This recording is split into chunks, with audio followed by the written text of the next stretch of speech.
আমি নিজেকে আহলে হাদিস বলেই পরিচয় দিব। আমি আহলে হাদিস। মমতাজুল ইসলাম আহলে হাদিস। আহলে হাদিস তারাই 19 দল। আমাদের আহলে হাদিসেই তো 19টা দল। সালাফিদের মধ্যে 14 দল হয়ে গেছে এখন। আমি নিজেকে আহলে হাদিস বলেই পরিচয় দিব। যারা বর্তমান সময় নিজেদেরকে আহলুল হাদিস বলে দাবি করে, আহলুল হাদিস বলে আখ্যায়িত করে, তাদের এই নামটা নবীর দেওয়া নাই, এই নামটা সাহাবীদের দেওয়া না, এই নামটা তাবে তাবিঈনদের দেওয়া না, এই নামটা আইম্মায়ে মুজতাহিদিনের দেওয়া না, বরং তাদের এই নামটা দিয়েছে ইংরেজ সরকার। কিন্তু রব্বে কাবার কসম করে বলতে চাই, আহলে সুন্নাত ওয়াল জামাত এই নামটা ইংরেজ সরকারের নয়, পাকিস্তানের সরকারের দেওয়া নাই, আফগানিস্তানের সরকারের দেওয়া নাই, বাংলাদেশের সরকারের দেওয়া নাই। আহলে সুন্নাতে ওয়াল জামাত এই নামটা স্বয়ং আমার আনিসে বেকাসা সাজ্জাদে কাউনমাকা বেচারুকে চারা বেশাহরুকে সাহারা ইয়াতিমকে বলি হাম গরিবকে হামি স্বয়ং আমার নবী মুস্তাফা দান করেছেন। যারা মূলত বুকের ওপরে হাত বেঁধে নামাজ পড়ে এরা নিজেদের নাম নিয়েছে আহলুল হাদিস, কিন্তু আপনার নিকটে জানিয়ে যেতে চাই এদের অরিজিনাল নাম কিন্তু আহলুল হাদিস নয়, এদের অরিজিনাল নাম হলো ওয়াহাবি। তাহলে বলবেন যে আহলুল হাদিস নামটা কোথা থেকে আসলো? বলবেন যে কোন কিতাবে লেখা আছে? আমাদের কিতাব নয়, তাদেরই বাপদাদার লিখে যাওয়া কিতাব। কিতাবটির নাম হলো সিরাতে সানাইয়া। এই কিতাবের লেখক হলো মুফতি সানাউল্লাহ অমৃতসরী, যাকে তারা তাদের বড় বাপ বলে মানে। তাদেরই কিতাবের মধ্যে এই কথাটি লেখা আছে। এরপরে আরেকটা কিতাব যেটা ওয়াহাবি সম্প্রদায়ের বড় মৌলবি যার নাম হলো নবাব হাসান খান সিদ্দিকী, তার লেখা কিতাব মুরসালে সিদ্দিকীর 2য় খণ্ডের 162 পেজের মধ্যে স্পষ্ট আকারে লিখেছে যে আমাদের নাম ছিল ওয়াহাবি, কিন্তু হুসাইন বাটলবি আমাদের নাম পরিবর্তন করে আহলুল হাদিস নিয়ে এসেছে।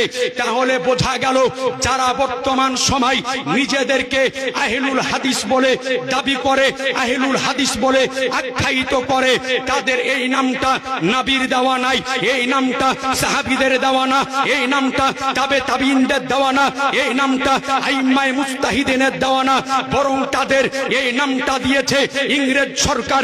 কিন্তু রব্বে কাবার কসম করে বলতে চাই আহলে সুন্নাত ওয়াল জামাত এই নামটা ইংরেজ সরকারের নয়, পাকিস্তানের সরকারের দেওয়া নাই, আফগানিস্তানের সরকারের দেওয়া নাই, বাংলাদেশের সরকারের দেওয়া নাই। আহলে সুন্নাতে ওয়াল জামাত এই নামটা স্বয়ং আমার আনিসে বেকাসা সাজ্জাদে কাউনমাকা বেচারুকে চারা বেশাহরুকে সাহারা ইয়াতিমকে বলি হাম গরিবকে হামি স্বয়ং আমার নবী মুস্তাফা দান করেছেন। আহলে সুন্নাতে ওয়াল জামাত এই নামটা স্বয়ং আমার নবী দিয়েছেন। বলবেন কোন কিতাবে আছে? ইমাম ইবনে আসির রহমাতুল্লাহ আলাইহির লেখা কিতাব আল কামিলুত তারিক, সেই কিতাবের মধ্যে স্পষ্ট আকারে লেখা আছে নবী আমার বলেছেন আমার ইমাম হাসান ও হুসাইন এই 2 জন হলো আহলে সুন্নাত ওয়াল জামাতের ব্যক্তির চোখের ঠান্ডা। জোরে সুবহানাল্লাহ। তাহলে বোঝা গেল আমাদের আহলে সুন্নাতে ওয়াল জামাত এই নামটা কোন ব্যক্তির দেওয়া নাই, বরং স্বয়ং আমার নবীর দেওয়া। বলেন সুবহানাল্লাহ। সৌদি আরবের বুকে 1101 হিজরিতে একজন ব্যক্তির জন্ম হয়েছিল, নাম হচ্ছে তার মোহাম্মদ ইবনে আব্দুল ওয়াহাব নজদি। 1101 হিজরিতে জন্ম হওয়ার পরে সৌদির বুকে সর্বপ্রথমে ফতোয়া প্রদান করলো যে যত হানাফি মাযহাবের আলেম আছে প্রত্যেক আলেমকে জবাই করার অনুমতি দিয়েছিল। আমরা আহলে সুন্নাত ওয়াল জামাতের মানুষ, আমরা পীরের মাজারে যাই কি যাই না ভাই? আমরা মাজারে যাই, আমরা জিয়ারতে যাই। তো বর্তমান সময় কিছু মানুষ বলে যে যত মাজার আছে ভারতে, বাংলাদেশ আর পাকিস্তানে, সৌদি আরবে কোনো মাজার নাই। বলে না? বলে না? বলে যে সৌদি আরবে মাজার নাই, মক্কায় মাজার নাই, মদিনাতে মাজার নাই, যত মাজার আছে ভারত, বাংলাদেশ আর পাকিস্তানে, এ আজিজানে মোহতারাম আপনার নিকটে বলতে চাই যে সৌদি আরবেও মাজার ছিল, মক্কাতেও মাজার ছিল, মদিনাতেও মাজার ছিল।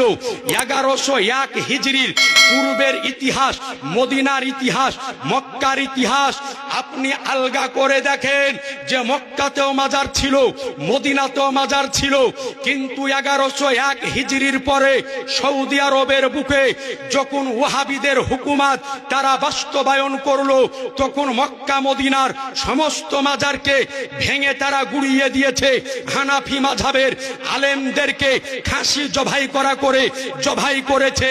এই সৌদি আরব থেকে এই ওয়াহাবি সম্প্রদায় আমাদের এই উপমহাদেশে যখন হাজির হলো, তো মানুষকে বলতে আরম্ভ করলো, তাদের যখন মত প্রচার করতে আরম্ভ করলো, তো মানুষ বলতে লাগলো যে হ্যাঁ গো তোমরা কোন দলের লোক?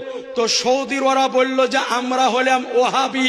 তো ভারতের মানুষ হলো নবী প্রেমিক মানুষ, ভারতের মানুষ হলো ওলি প্রেমিক মানুষ, বাংলাদেশের মানুষ হলো নবী প্রেমিক মানুষ, পাকিস্তানের মানুষ হলো ওলি প্রেমিক মানুষ।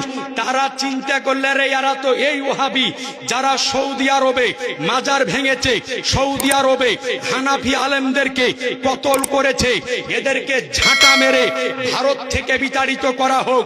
ওই সময়তে ভারতবর্ষের বুকে ইংরেজদের শাসন আমল চলতেছিল, তো ওরা ওয়াহাবি নাম নিয়ে যখন ভারতের বুকে থাকতে পারলো না, ওই সময়তে ওয়াহাবিদের একজন আলেম যার নাম ছিল মোহাম্মদ হুসাইন বাটলবি, সে ইংরেজ সরকারের নিকটে একটা চিঠি লিখলো যে আমাদের এই ওয়াহাবি নাম নিয়ে ভারতে আমরা থাকতে পারছি না, আমাদের নামটা পরিবর্তন করে অন্য একটা নাম আমাদেরকে দেওয়া হোক।